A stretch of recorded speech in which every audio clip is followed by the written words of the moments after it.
Ebola virus क्या है? क्या ये इंडिया में आ चुका है? क्या ये कोविड जितना खतरनाक है? प्रेजेंटली अभी ये कौन से देश में पाया जा रहा है? गवर्नमेंट ऑफ इंडिया का इस पर क्या कहना है? हमें किन बातों का ध्यान रखना है? इसका केसेस टू डेथ रेशियो फिलहाल क्या चल रहा है? नमस्ते, मेरा नाम सौम्या अग्रवाल। इबोला डिजीज़ के बारे में सारी जानकारी आपको मिलेगी यहाँ। चलिए शुरुआत करते हैं। इबोला डिजीज़ है क्या?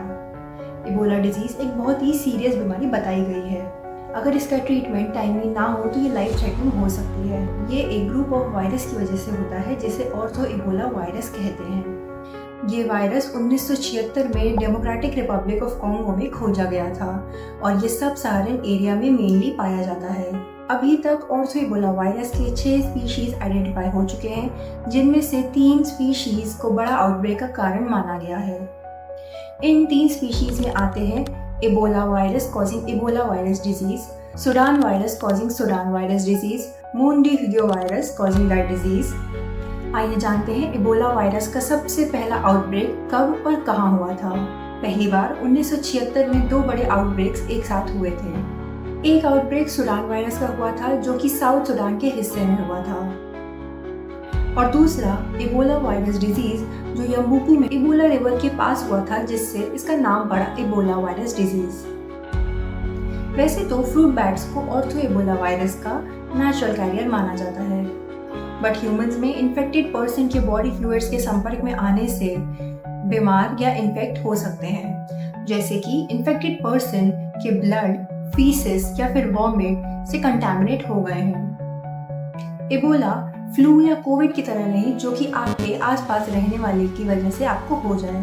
आइए जानते हैं कि हम इसको प्रिवेंट कैसे कर सकते हैं। जो लोग इस बीमारी से ग्रसित हैं उनके ब्लड, यूरिन, सलाइवा, पसीने, उल्टी, ब्रेस्ट मिल्क और एमनियोटिक फ्लूइड जैसे पदार्थों से कांटेक्ट अवॉइड करें। बात करते हैं कि ये आउटब्रेक 1976 से लेकर अभी तक कितनी बार हो चुका है।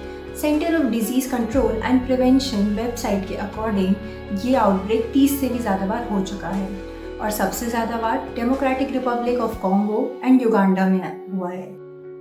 इसके अलावा सबसे बड़ा आउटब्रेक 28,600 केसेस का वेस्ट अफ्रीका में हुआ था, जिसमें Guinea, Liberia and Sierra Leone जैसे शहर थे।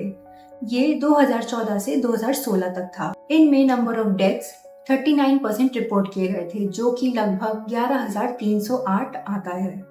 मई 2026 हाल ही में democratic Republic of the Congo और युगांडा में ये बीमारी फिर से फैलने लगी है।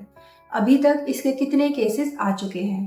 डीआरसी में 635 केसेस रिपोर्ट हुए हैं, जिनमें से 127 की डेथ कंफर्म हो गई है। युगांडा में 19 केसेस रिपोर्ट हुए हैं, जिनमें से 2 केसेस डेथ के आ चुके हैं। क्या इसके केसेस इंडिया में आए हैं? जवाब है नहीं। फिलहाल इंडिया में इसका कोई भी केस नहीं पाया गया है। आइए जान लेते हैं कि गवर्नमेंट ऑफ इंडिया ने इस पे क्या नोटिस जारी किया है। Government of India ministry of health and family welfare के द्वारा जारी किए गए नोटिस में ये सलाह दी गई है अपने सिटीजन्स को कि democratic Republic of Congo, Uganda और साउथ सूडान में ट्रैवल करना अवॉइड करें। साथ ही उस नोटिस में ये भी बताया गया है इबोला वायरस का कोई भी वैक्सीन या स्पेसिफिक ट्रीटमेंट अभी अप्रूव नहीं हुआ है। क्या इबोला डिजीज कोविड से खतरनाक है? इबोला ज़्यादा खतरनाक हो सकता है क्योंकि उसमें डेथ रेट बहुत ज़्यादा बताया गया है। हालांकि सामाजिक स्तर पर कोविड का ग्लोबल इम्पैक्ट बहुत ज़्यादा रहा है क्योंकि वो बहुत तेज़ी से फैला था। इबोला का मोर्टालिटी रेट 80 to 90% बताया गया है। अभी तक के जितने भी आउटब्रेक हुए थे उसमें मोर्टालिटी रेट 40% के आसपास रहा है। आशा करती हूँ इस वीडियो से आपको नई जानकारी प्राप्त हुई होगी। आखिर में बस इतना ही कहूँगी कि देश दुनिया की ऐसी और जानकारी के लिए फॉलो करें आत्मनिर्भर भारत न्यूज़। सुनने के लिए धन्यवाद।